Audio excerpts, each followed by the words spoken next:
My dear confreres, I cordially welcome you to our Recollection talk for the month of September in preparation for the general chapter. Consecration for mission through vows. As we know, the very title or name we bear, Missionaries of St. Francis de Sales, MSFS, bear witness to our identity. It constantly reminds us who we are, missionaries who undertake our apostolate and who live our life in the spirit of Francis de Sales and following his spirituality in our day-to-day life. So this spirit and this spirituality should be manifested in our life as well as our ministry or apostolate. It's also a proclamation for others who we are to be missionaries. That is the main focus, to be missionaries of St. Francis de Sales. As we know, the very purpose of our Peter Mary Mermier of founding a religious congregation is to make the missionary life more committed, more serious, and also assuring continuity. And that's why he wanted the influence of religious life to be seen in our pastoral life, in our evangelization, in our apostolate. To quote our Constitution number 21, it says, our entire religious life is to be permeated with the apostolic spirit, and all our apostolic activities is to be infused with the religious spirit. So we can see the connection between religious life and missionary life. They go together. They influence, interact, and make it stronger and more committed. Now, the first point I would like to share with you is consecration. What is consecration? To consecrate means to set apart from what is profane, what is worldly, what is secular, for a sacred purpose, to make holy, be offered up to God. And we have seen so many examples in the Bible. Consecration of the place, consecration of certain objects, consecration of persons. For instance, we see Jacob, he consecrated Bethel, the first place of encounter with God, as a sacred place. And we see the prophets are consecrated, kings are consecrated, priests are consecrated. The book of Leviticus, we get detailed interpretation or explanation about the ceremony of consecrating Aaron and his son to priesthood. And Moses himself, consecrated the whole nation to God at the Sinai, and see the preparation, 3 days purification, preparation, all those things. And through that consecration at Sinai, the whole people become God's own nation, a holy people, a people belonging to God, and God becomes their own personal God. So a new relationship is established through that consecration. Also, obligation on their part to be faithful to God, and the 10 commandments given as means of practicing that holiness, living that holiness, becoming like God. That's what we find in the Old Testament. Now we see there are examples of persons, places, and objects consecrated to God, to be offered up to God, to be offered up to God. In fact, our general directory, Numbers 33 to 39, explains the meaning of consecration. I don't want to go into details. I'm sure you will read it and find out the meaning and so on. But I would like to point out some important points or a new insight given by Pope Benedict XVI in his scholarly book, Jesus of Nazareth. I would like to share with you just 1 or 2 points. Commenting on the Gospel of John, chapter 17, verses 17 and 19, he explains a threefold consecration. The first is the Father consecrates his Son and sends him to this world with a mission. So Father is sending his Son. He consecrates the Son and sends with a mission. The second is that Jesus consecrates himself to fulfill that mission, to become sacrifice, to offer the sacrifice, pleasing and acceptable to God, that will take away sin and bring redemption, salvation for all mankind. So his consecration is to become the victim, to be sacrificed, to be offered up. And also he is consecrated as a priest. He is a priest and victim. The third aspect of consecration he speaks about is Jesus consecrates his disciples. And that is drawing them into His own consecration or into His own sanctification, to be offered up to God, to be given up to God, to share in His mission, to share in His life. So we find these three things very clearly. Pope Benedict XVI explains about the consecration. Now we know our consecration as religious is not something different or parallel to the baptismal consecration. Because baptismal consecration, the primary and fundamental consecration, and through that consecration, every baptized person becomes a child of God, made holy and called to follow Jesus and to share in His life and mission. That is why we see through baptism a person shares in the threefold offices of Jesus: prophet, priest, and king. As such, every baptized person is a missionary, is a prophet, and every baptized person becomes a child of God. New relationship is established, a new intimacy with God. God becomes His Father, and we become the children of God. A new relationship. Now coming to the consecration of religious, it is a deepening of the same consecration, making it more serious. Because all are not expected or able to live a radical way of living this consecration. So God calls certain people to live this baptismal consecration with greater depth, greater seriousness, and radicality.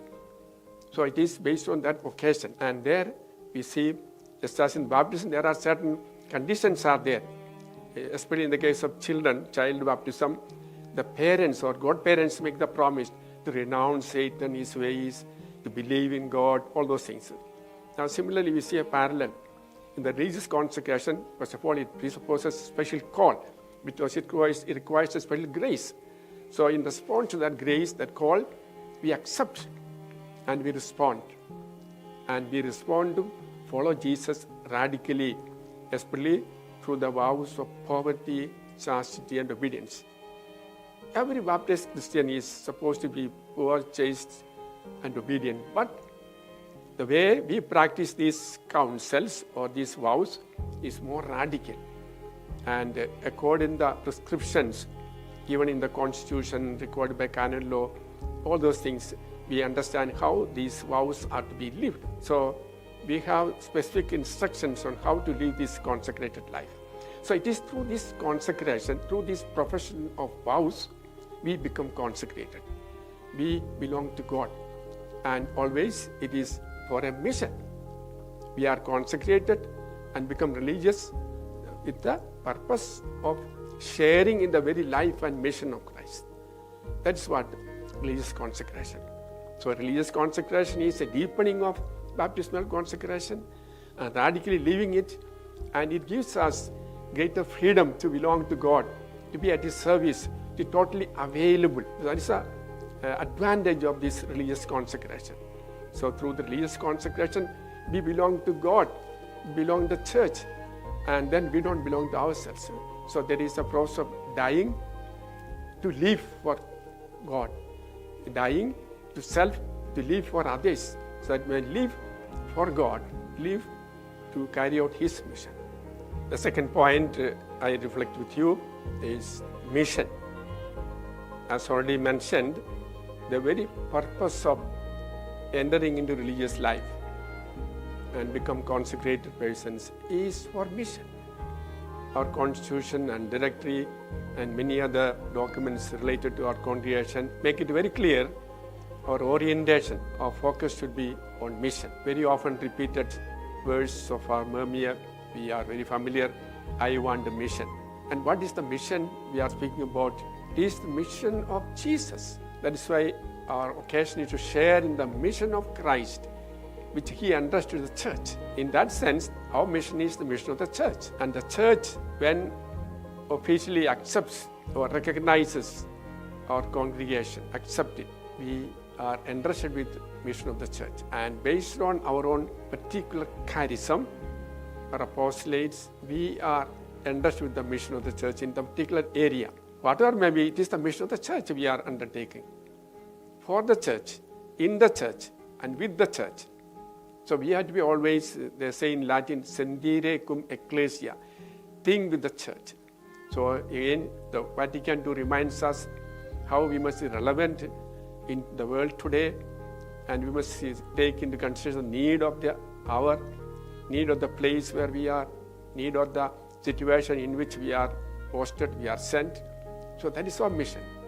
So our constitution, our directory, and our directives from superiors all will make clear what is our mission, what is our apostolate. However, whatever may be the mission of apostolate, our orientation is to be ready, to be available, to be sent everywhere or anywhere we are asked to go. And here we should have that spirit, Salesian spirit of ask nothing, refuse nothing. That means we should not desire, I want to go to that particular place or take up only this work. These are some of the contradictions we find today. Though we say we are missionaries, we have missionary orientation, we are formed for mission life, all these things. But still, in the practical life, we look into ourselves, we can see how people prefer some other apostolate than going to mission or parish. So these are some of the contradictions we need to recognize, realize, and rectify. So our heart should be always on mission, as Francis Cicely had, and our founder, Mermia, had focused on mission, readiness to go, ready to go wherever we are sent without our preference. Because God's will manifest through our superiors and so on, where we are to go, what is our mission. However, whatever apostolate we undertake, whether it's formation or education or innovative ministries, in all these spheres, we must radiate the Salesian spirit, that missionary enthusiasm, missionary zeal, that is witnessing Christ, presenting Christ, revealing Christ. That is what the evangelization is all about, through our words, through our relationship, through our activities. So that is a mission. So our mission is the mission of the church. Mission of the church is the mission of Christ. And then it's a privilege. It's a privilege to share in that mission. So it calls for a special grace. So when God invites us to be religious, and particularly to a particular religious congregation, we are given that particular grace. And then we must nurture it. We must foster it. We must grow in it. And that is what we are expected to do. So our mission, and also by becoming religious, we must understand we volunteer to become missionaries. And also it reminds us that as a religious, it is not a personal enterprise, but it is a communitarian enterprise. So it is not an individual that is the sender, but the mission. Christ we are proclaiming, we are revealing, we are manifesting. And we do it as a community, not an individual. So there we don't look for our glory, our name, our fame, but for the glory of God, for the good of the people. And that is the mission. So it must be very clear, our mission is to share in the mission of Christ, mission of the church, as specified, as revealed to us by our superiors and particular situations in life. Now let us look at the third point for our reflection, that is vows. We said vows are the means through which we are consecrated. When we speak of vows, we are not speaking about the private vows. There are two types of vows.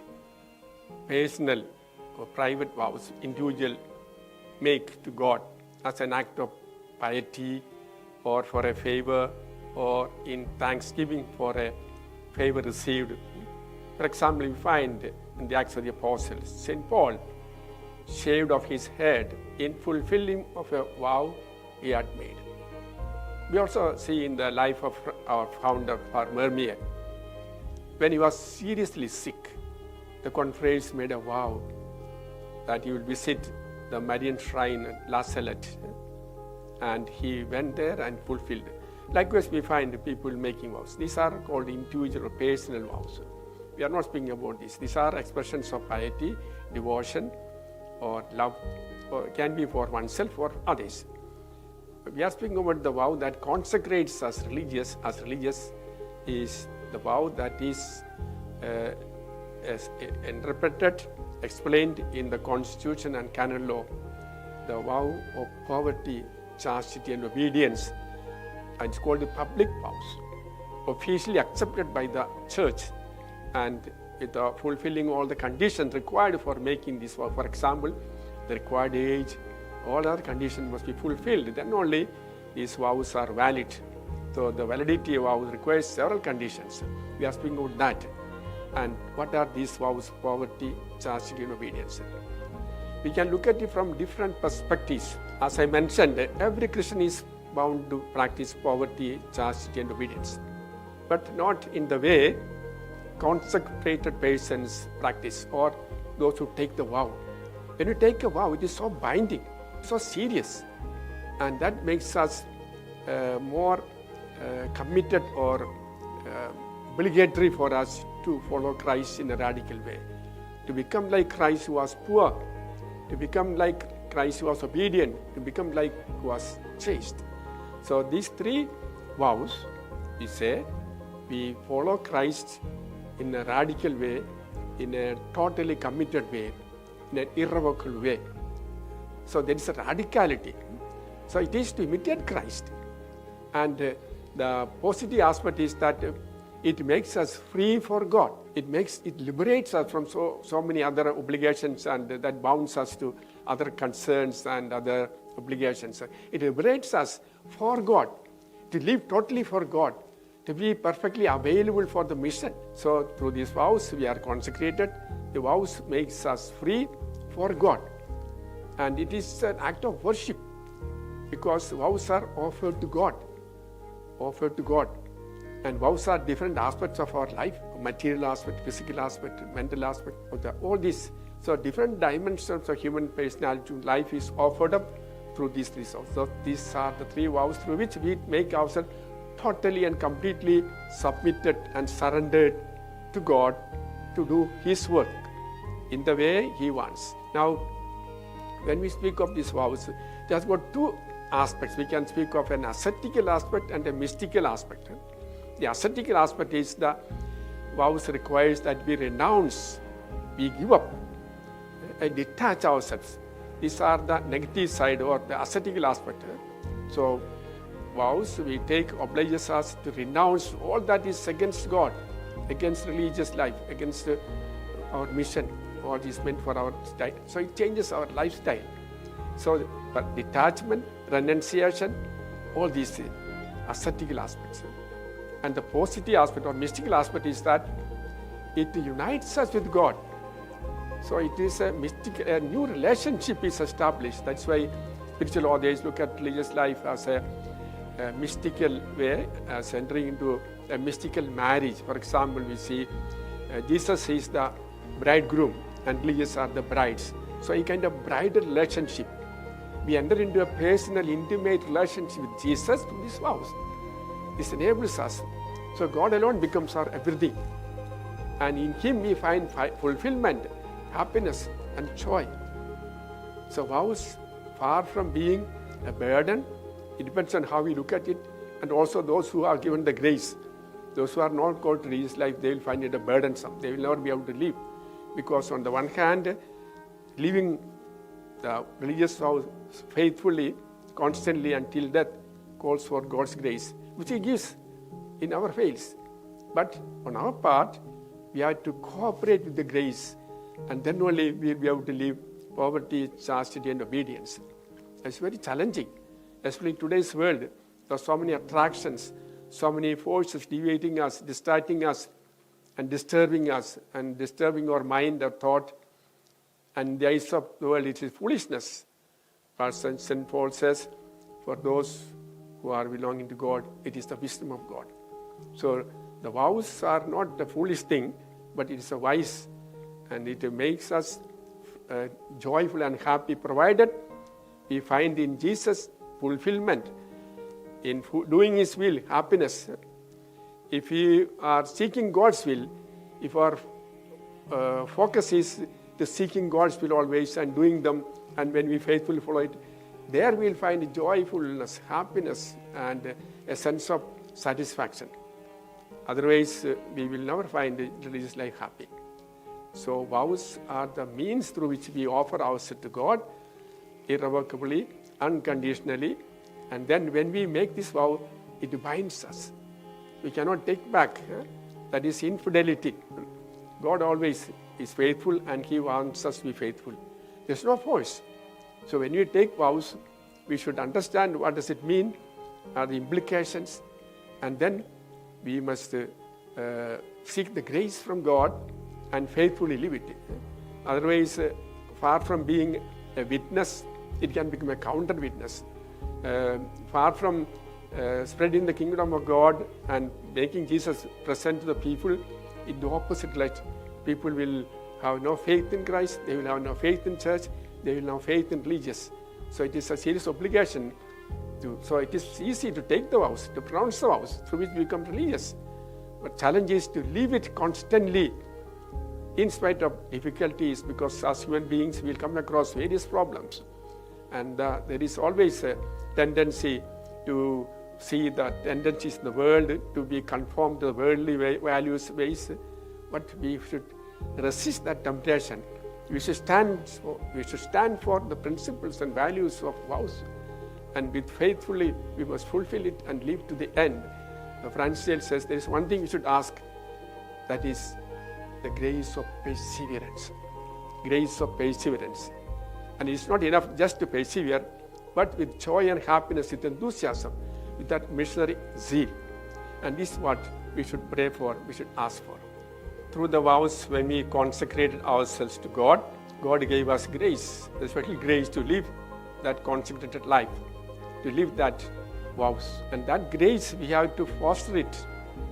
As St. Paul advised Timothy, fan to flame that grace that is given to you, or revitalize, enkindle that fire, that grace. And that's what, because with our own effort, we cannot be faithful. So God has given the grace, allow the grace work in us, and let us inflame that fire. And when we look at it from a Salesian perspective, religious life, vows, consecration, mission, everything is expression of our passionate love for Christ. It is a passionate love for Christ. Zeal. Zeal is the highest expression of love, as Francis de Sales explains in this treatise on the love of God. So they are no more burdensome, but they are expressions of our passionate love. In response to the passionate love Jesus has given to us, called us to share in this religious life, in this missionary life. So it is, we have to look from the perspective of love. So love lightens all the burdens, it makes everything sweet and pleasant. So let us look at our religious life, our vows, consecrated life, as an expression of our love for God and love for the people. Before I conclude, I'd like to place before you, including me, a few questions for our reflection as well as introspection. The first question is, does my life, actions, relationship give witness that I am a consecrated person, totally surrendered to God to do His work entrusted to me? So it is a personal question we should ask ourselves.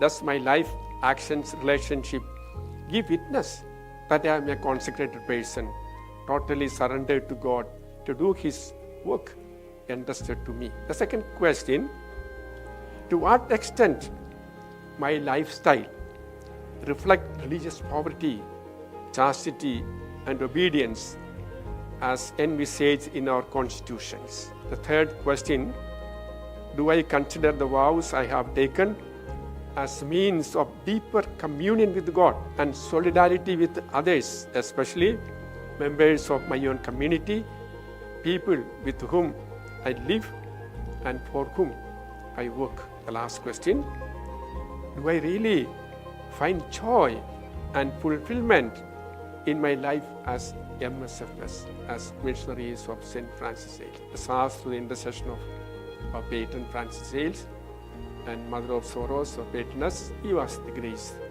that we may be faithful to our commitment to live a consecrated life in all fidelity, practicing the vows faithfully till the end, and become credible witnesses of our identity as MSFS. Thank you. May God bless you.